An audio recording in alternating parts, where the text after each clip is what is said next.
Wala pa rin bang balita kay Attorney Abramers? Habang tumatagal, lalo akong nawawala ng pag-asa. Sasagipin na ang anak.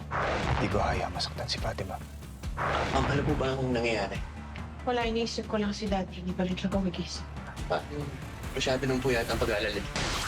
Sigurado ka bang mapagkakatiwalaan mo si Jane? Sigurado ka bang hawak mo siya sa leeg? Mag-set up kayo ng roadblock along Santa Monica Avenue at sa mga kalapit lugar nito. May suspected criminal activity sa area. May nagtip. Magandang gabi po, sir. Routine checkpoint lang. Mapapawi na kaya? Wala na ibang paraan.